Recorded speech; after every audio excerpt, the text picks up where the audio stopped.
Over the last 3 months, my team and I have sent out over 6 million cold emails for our clients, which generated over 9,000 leads and over 2,000 booked sales calls. And what I've learned is that there are 4 pillars that every cold email campaign needs to be successful. And in this video, I'm going to be showing you those 4 pillars for free so that you can go and book hundreds of sales calls using cold email. Starting with pillar number 1, the offer. So let's go over the 3 main components to an offer. There's what you do, who you do it for, and the terms under which you do it. So an example of an offer for a company might be something like, I help B2B business owners book 50 plus qualified sales calls per month on a pay-per-show basis. So if we look at the offer here, right, which is the value proposition, it's the promise that this person is making to the marketplace. I help B2B business owners, the who, book 50 plus qualified sales calls per month, the what, on a pay-per-show basis, the terms under which this person is doing it. Now, for context, this is our current offer. It's something that we're testing out, and so far it's been working great for us. Like I was saying earlier, the offer is the foundation for your cold email campaigns, and to me at least, it accounts for 80% of your results. And the key to building an offer that gets you incredible results in your cold email campaigns is to have an offer that stands out from your competitors.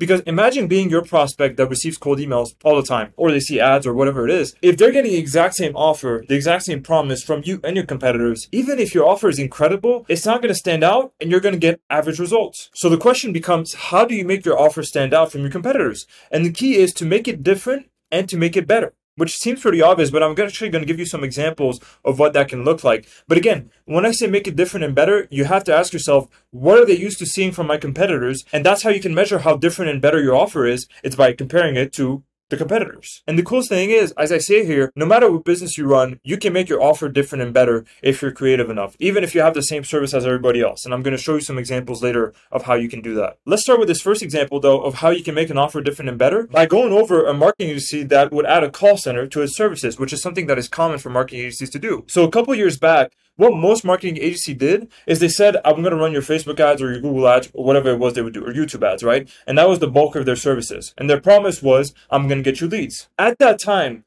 the first agency ever to go into a market and to say, not only am I going to run your Facebook ads and your Google ads, but I'm also going to offer you a call center. So I'm going to call your leads for you and I'm going to schedule them in for you and make sure they show up to your business or to your office, would take over the market. Because again, it's different and it's better. So those two things have to go together, right? Because think about it.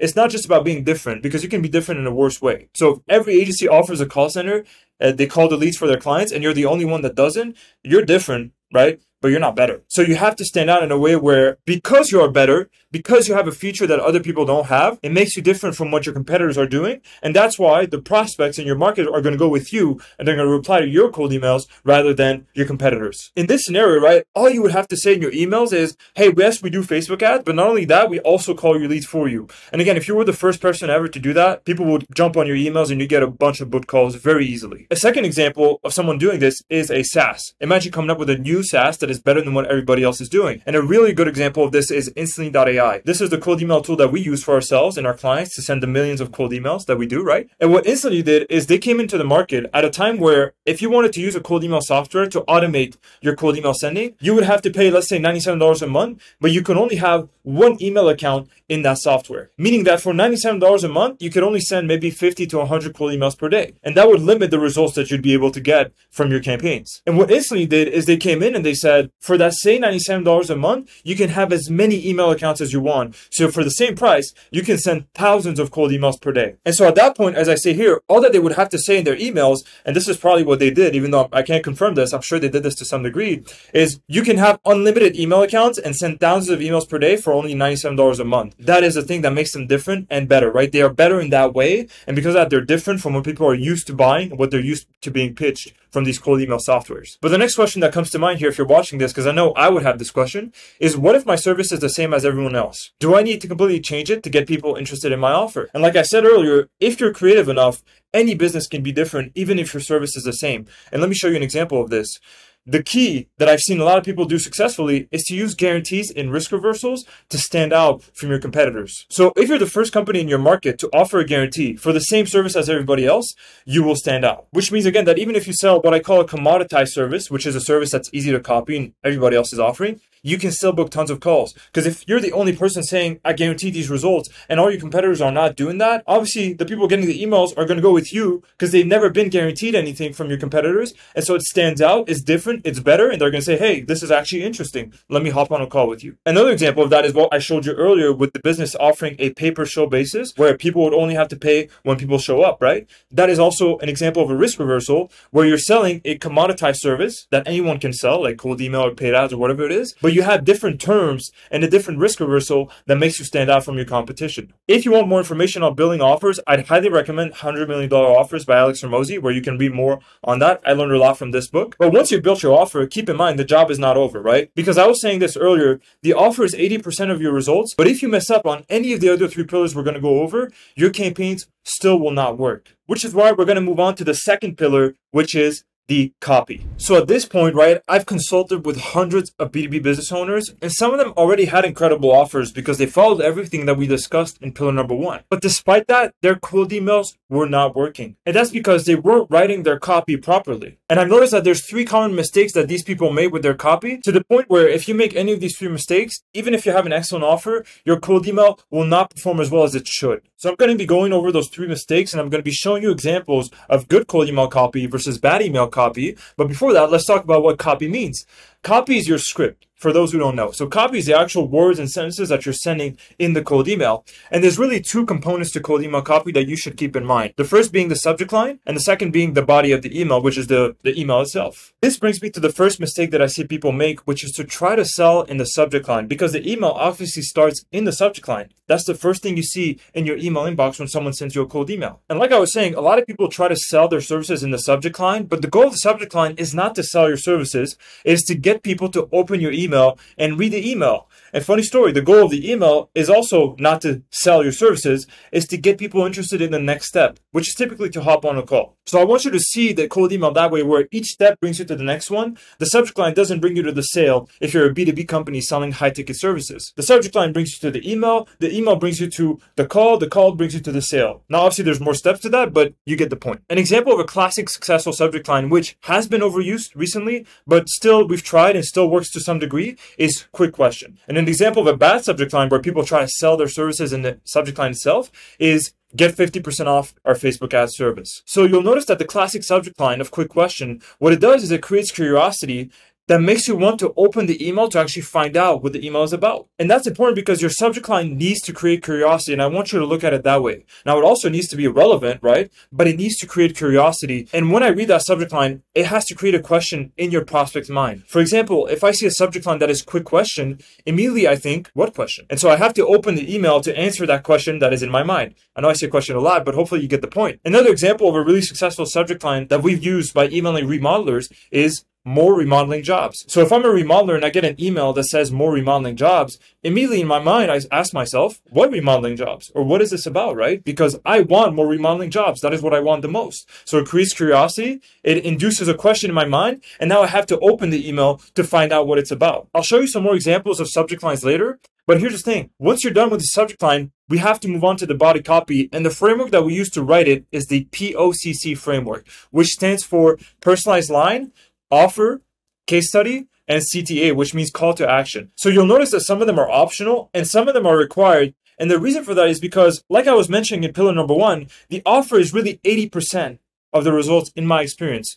The personalized line and the case study are things that I see as enhancing the offer in a way, or enhancing the email in general. But if your offer is not excellent, it will not work, which is why pillar number 1 comes before pillar number 2. So you could have an email that is just an offer followed by a call to action, and it could crush. And it could be only 2 sentences and do incredibly well. And we've seen that for ourselves as well. Let's look at some examples of email copy that we've written for ourselves and our clients, so you can have some real examples, right? So in this email, you'll see the subject line as being referrals for company name, where it would replace company name with the recipient's company. Obviously, if I'm getting an email that says referral for company name, I'm going to want to open that email. Now, it needs to be relevant. This is a marketing company saying, I'm going to get you leads. So it makes sense that you would email somebody saying, I've got referrals for you, and I've got leads for you, and I've got jobs for you. But when I get that, I'm like, oh, what referrals? Or what jobs? Or what leads? I wouldn't use leads necessarily because that's overused, and a lot of people have negative connotation with the word leads, but most people have positive connotations with the word referrals, which is why we use that. Once they open the email, right, the first thing that is there is the offer. Would you be interested in a pay-per-show partnership? We'll book 50 plus qualified sales calls per month for company name.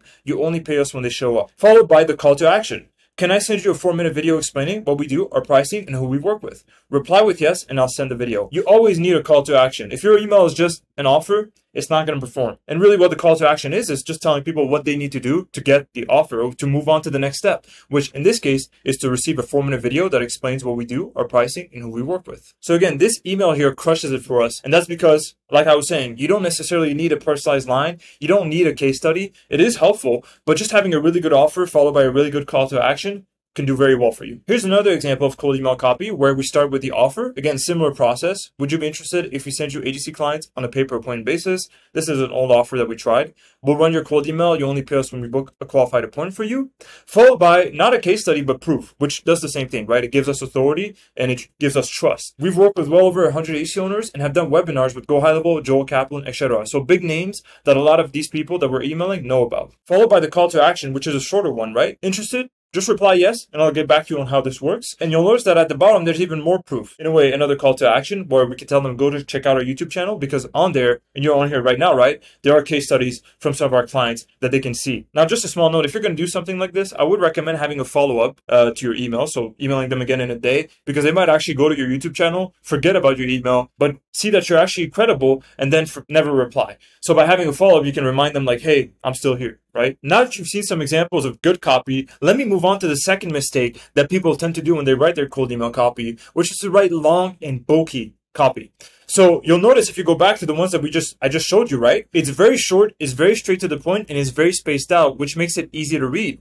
Because ideally, as I say here, each sentence in your cold email should be its own paragraph. It should be spaced out in and of its own. And what we try to do is we try to aim for less than 125 characters per paragraph. Now, if you have 132, it's not going to be the end of the world, but this is a good rule that you can follow to write really good copy. For example, here's a tool that I found online that I use a lot that tells you how many characters you have in your copy. There are 103 characters, and I would argue this sentence is pretty long, right? That's why we try to aim for less than 125. If I look at the first sentence in the email, would you be interested in a pay-per-show partnership? That only has 54 characters.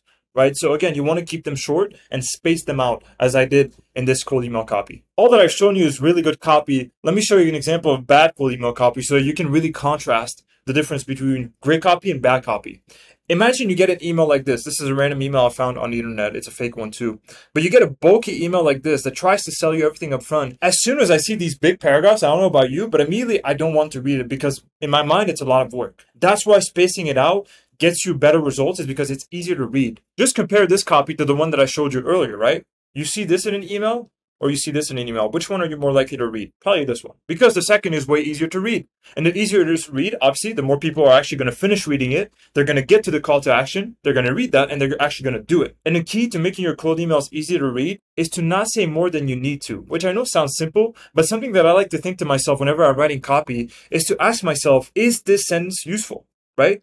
Each sentence and word that is in my cold email copy needs to fight to stay in there. So I look at every single word, not just sentence, every single word and sentence, and I ask myself, how much value does that bring to the email? Can I consolidate 2 sentences and bring them all together in one? And if you do this, you're going to end up with copy like this rather than copy like this. And this brings me to the third and final mistake that I see a lot of people do, which is similar to the second one, and that is to use complicated words in their email. Because you could have short email that is spaced out, but still use complicated words, which also makes it hard for people to read it. Because even if you space out your sentences, again, your copy will still suck if you use complicated words. What I like to do to actually make sure I don't do that, even to make sure that my copy is short and straight to the point, is to use a tool like Hemingway Editor and stay under grade 5 reading level or below. So let me show you an example of what I mean. So here we are in Hemingway Editor. Just search for Hemingway Editor online. It's free and everybody can use it to write really good copy. And if I take the cold email copy that I had before, right, the one that we wrote for ourselves, you'll notice that it gives you a grade to the right, which is grade 2.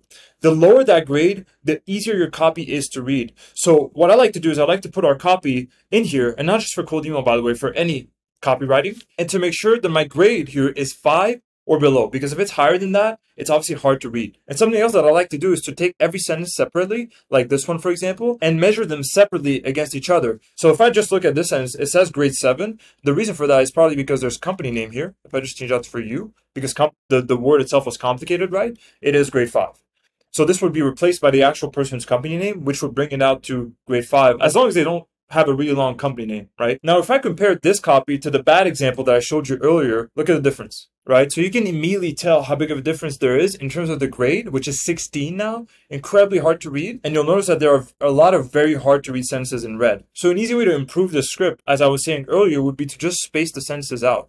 So if I just do this, which each sentence, now obviously I have to also change the words to make sure that it makes sense. But immediately you see the grade level going down because it's easier to read as opposed to it being a bulky paragraph. And that would be the first thing. The second thing is, again, making these shorter, like I was saying. And the third mistake was using complicated words.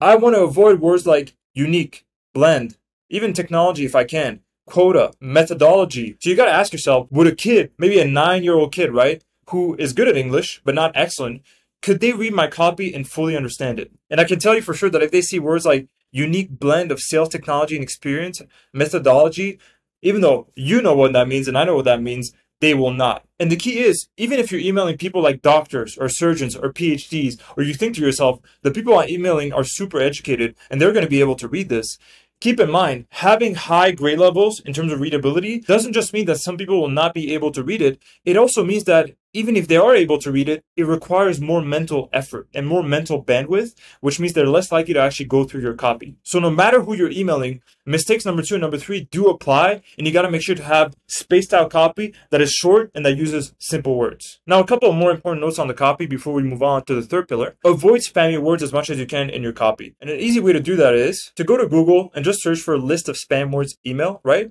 And there are a lot, as you can see here, a lot of websites that will tell you what spam words to avoid.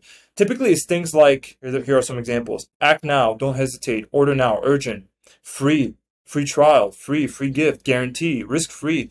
You want to avoid words that, in my experience, entail money, profit, and everything related to that. And there's an easy way to do that. For example, if you, instead of using the word free, what we like to say is without charge, if we're going to use something like that. But sometimes it's hard to find an alternative. Like, I can't think right now of an alternative to the word guarantee. We tend to use it in the email. So keep in mind, I'm not saying you should never use those words ever in your life. I'm just saying try to avoid them, and that will help you. And the next thing is to keep your copy legal and just keep your cold email legal. Do your own research on this, but what I will tell you, not being a lawyer, right, is that if you're emailing in the United States, you have to follow the Can Spam Act. So it's this act that you can see on the screen right here. And again, I am no lawyer, but I'll tell you some things that I know for sure are included in this act and that you have to follow. One of them is to have an opt-out at the bottom of your emails, right? Like the click here to unsubscribe. Or what we like to do is to just say, reply with stop to unsubscribe. So that's just one example of things that you have to follow. And I would always recommend, if you're doing cold email or just email marketing, to have a way for people to opt out. Now, at this point, you have your offer down. You've written your copy, and it's time to move on to pillar number 3. So email lists can be tricky because I've had clients who had spent tens of thousands of dollars on email lists using tools that I'm not going to name, just for them to not perform well, which is why, to save you a lot of time and a lot of money, I'm going to show you our 3 favorite tools to scrape email lists that are high performing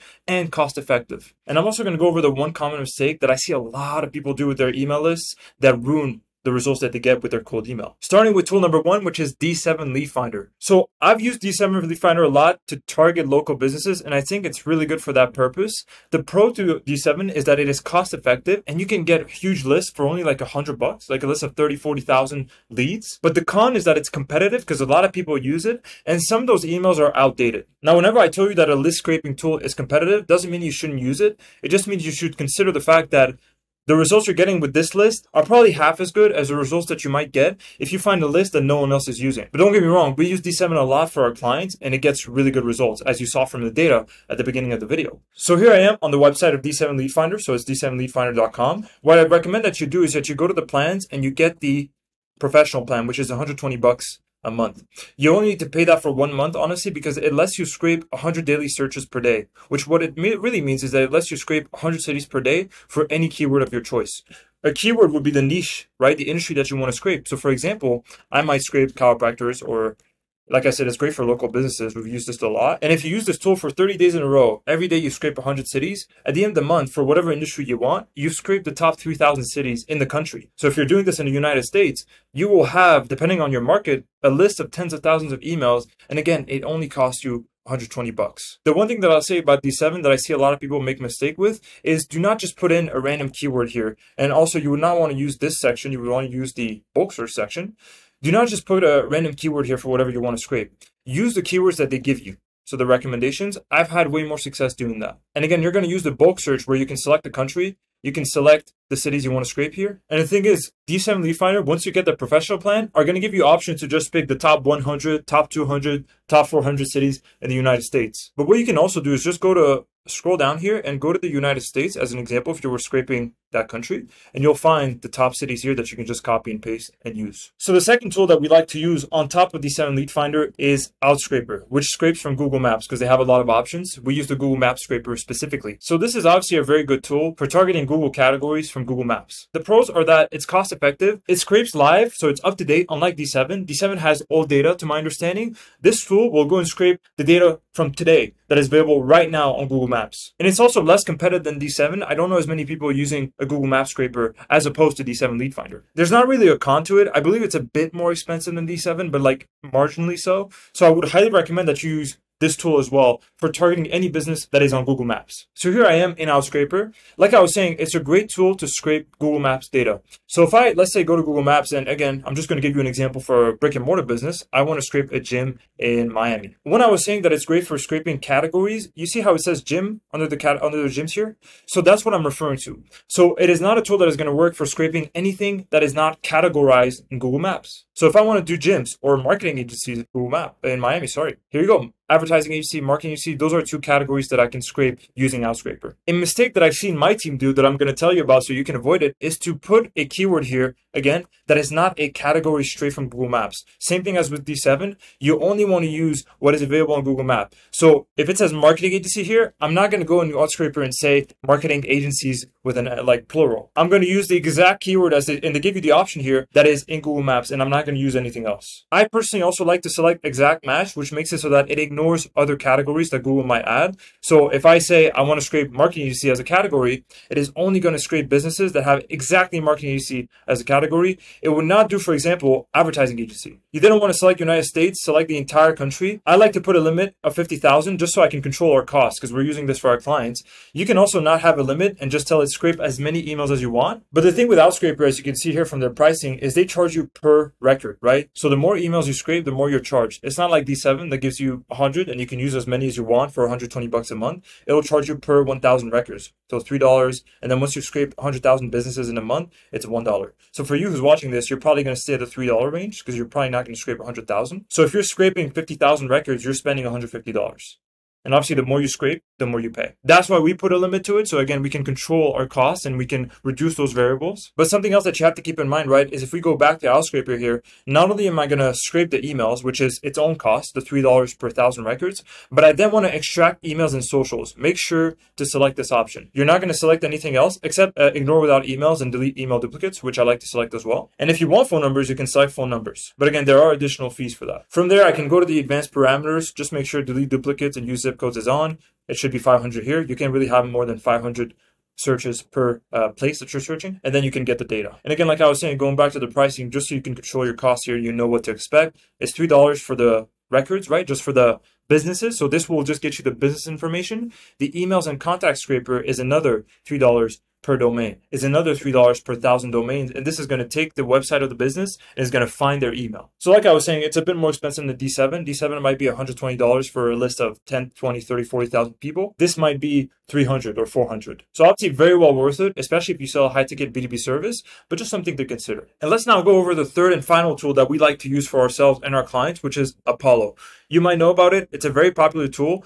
The good thing about Apollo is that it targets LinkedIn. So the other two tools that I gave you do not target LinkedIn, but this does, which means in my experience that it's not as good to target local businesses unlike the other two tools, because most local business owners don't necessarily have LinkedIn as much, especially contractors, for example. But it's really good to target SaaS companies, online businesses, CEOs, and just other businesses in general. So again, the pro to Apollo is if you do it right, and I'm going to show you how to do it right because a lot of people make a mistake here, it is cost effective.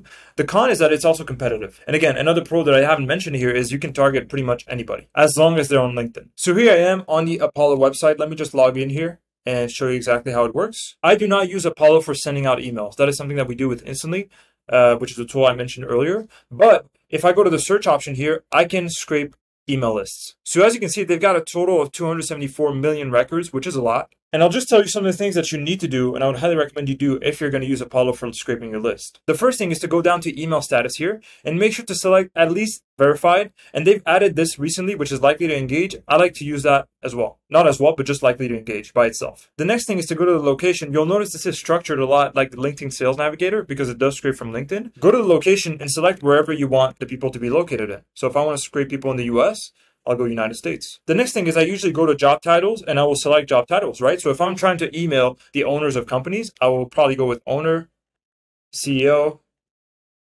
founder. You can also put co-owner, co-CEO, co-founder, but I haven't seen that have a big impact. You see there's 422,000 people or so. It's not going to change much, as you can see, so I'm not going to do that. President is another one, and I could go on. So at this point, we've got emails being likely to engage. We've got the location. We've got the job titles. If you want to email bigger companies or smaller companies, I like to then filter by employees, right?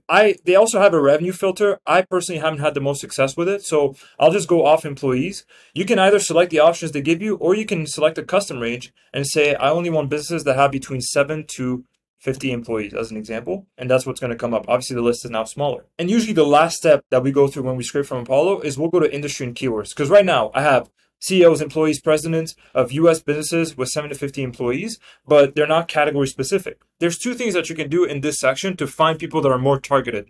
Number one is to just select industries, which can work in and of itself. So for example, if I want, again, marketing companies, I will go marketing and advertising. And that a lot of times will give me marketing companies, right? Because who else will put their industry as marketing and advertising? But if for whatever reason you do that, and for the people that you're trying to target, this is not specific enough, what you can do instead is to go to company keywords and instead include specific keywords of the companies that you want to target. I also like to select these 4 things here, so all of them are selected. And for example, if I want a company that offers Facebook ads, I might search for Facebook ads as a keyword. Let's see what comes up. There's not a lot, but you'll notice they're also in the marketing and advertising industry. And if I go to the keywords here, they're running Facebook ads. Then I might say, okay, I also want them to be doing Google ads and add some more keywords, and I've got 594. One way that I like to really filter these keywords is to look at some of these companies. So I would try to find a company that is one that I would want to target. Not to say that we are exclusive to marketing agencies, but I might look at this one and be like, hey, this is the perfect company that I want to work with. What keywords do they have here? Amazon ads, Google ads, Facebook ads. Okay, pay-per-click and Amazon ads. Cool. Let me add pay-per-click, which is Google PPC. I might say Amazon ads as well. Right? And then I can go and find some more that are exactly what I'm looking for. And again, look at their keywords, internet marketing, social media, and add some more keywords. And that usually gives us a more accurate and targeted list, though it might be smaller. So now that you've got your list and you've selected your options, the key to really using Apollo in a way where it's cost effective is to use it with a tool called Magically Genius. Because the only downside with Apollo, it's a great tool, but if you're paying their highest plan, which is $99 per month, it will only let you scrape a limited number of emails. They've changed this recently. I don't know exactly what the number is right now for how many emails you could scrape. I know it was 10,000 at one point. Even though they say unlimited email credits, that is not true. There is a limit to how many you can scrape. It used to be 10,000. It might still be that. I'm not 100% sure because we use Magically Genius, so I never really care. But really what that means is you would have to pay $100 for 10,000 emails, which is not bad. But if you go to magicallygenius.com and you scroll down to their Leads Magically tool right here, it will let you scrape an Apollo list for way cheaper. So what you want to do here is put in your email and take the search URL from Apollo. So whenever I have a Apollo search, the first thing I like to do is to save it as a private search and just name it something. For example, test search, right? Just give it a name and save it. That way you can always go back and save searches, go to private and open it up again, just so you don't lose it. But once you have the search here, I can copy the link at the top, and that's what I'm going to put in the Apollo search URL. and it's going to scrape it for way cheaper. To be specific, I believe that it costs $3 or $4, it seems like, for 1,000 leads. So again, if I want to scrape 10,000 using this tool, instead of the $100 a month with Apollo, it's $40. So it's a small difference, but it does have an impact, and you might as well use this tool because I can vouch for it. It has worked very well for us over a long period of time. The key is, by the way, that if I go to my search here and I only have 958 searches in the contacts in this case, I'm going to select 1,000, right? But if I had, let's say, 6,798 as an example contacts, my choice would not be 6,000, it would be 7,000, because I want to make sure to scrape all of my contacts. Once you're done, you're going to click on submit. They're then going to send you an email to pay to your actual email address, the one that you put in. You pay for it, and then a couple of hours later, they will email you the list. Just watch out for the spam folder. Both of those emails, the one where you have to pay and the one where you actually get the email list, might go to the spam folder. Now at this point, you know the 3 tools that we use to scrape the email lists, but if you remember, I mentioned that there's one mistake that a lot of people make when they scrape these lists. And that mistake is to not clean the list. And if you do not do this, I don't care how good your email list is, your cold emailing will fail. What cleaning your email list means is to remove invalid emails. So the problem is, right, when you scrape an email list, let's say from any tool, there's always going to be a percentage of those that are invalid. As an example, some of them might not exist anymore. So I might have some emails from Google Maps, from Outscraper, that are outdated, where they've changed their email, but they forgot to update Google Maps. And the problem is, if you send out cold emails to too many of these invalid emails, the cold email accounts will stop performing. But your emails will bounce, that's the word for it. And if there's a high percentage of your cold emails that will bounce, that will ruin your deliverability, meaning the amount of emails that actually get delivered to your prospects. So to clean your email list, we're going to use a tool called Million Verifier. So again, you've scraped the email list at this point. You use one of the 3 tools that I showed you, or all 3. And then what you're going to do is you're going to take those emails and go to Million Verifier and log in. I'm going to show you the prices for Million Verifier in a second here. But the way that you use it once you're in is super simple. You're just going to go here, put in your email list here as a CSV file. And then we'll take about an hour, maybe 2, to actually clean your list. And when you're done, this is an example of a result and what it might look like at the end. So you'll notice for this list, only 46% of the emails that we scraped were actually good emails. 29% were risky and 26% were definitely bad. Risky means there's a chance that they're good, there's a chance that they're not. When you're done with using Million Verifier, what I will say is we only use good emails. I see a lot of people use risky emails thinking that there's a chance that it's going to work. I personally think you shouldn't take that risk. So download the report as a good email, and that, my friends, is going to be the actual email list, the final email list that you should use for your cold emailing. Now, when it comes to pricing, as you can see on my screen, Million Verifier is pretty cheap, right? If you want to clean an email list of 50,000, it's only going to be about $77. And the one thing that I'll say about cleaning your list is I talk to a lot of people that will buy a list or they'll get a list from somewhere where the person will tell them that they've already cleaned the list. Do not trust what some random guy on the internet told you. I can tell you I've seen a lot of people make that mistake. As you saw, relatively speaking, it is not expensive at all to clean your list, and I can tell you that it will save you a lot of headache and will make you a lot of money. So now at this point, you've got your offer, your copy, you've scraped your email list. There's one last step, which is the last pillar to make sure that your emails actually get you results. And that 4th pillar is deliverability. So the thing with deliverability, right, is that if you use the wrong types of email accounts, or if you warm them up the wrong way, or if you send out too many emails per email account, your deliverability will tank. And I've seen that myself. This is a screenshot from one of our instantly accounts with email accounts getting disconnected because of mistakes that I made a while back. So I have the scars, and I'm going to teach you exactly how you can avoid the mistakes. So for context, when I say deliverability, what I'm referring to is the degree to which your emails get delivered to the person's main inbox as opposed to the spam folder. Good deliverability means you have high open rates. People are seeing your emails and opening them, and they're replying to them usually because of that,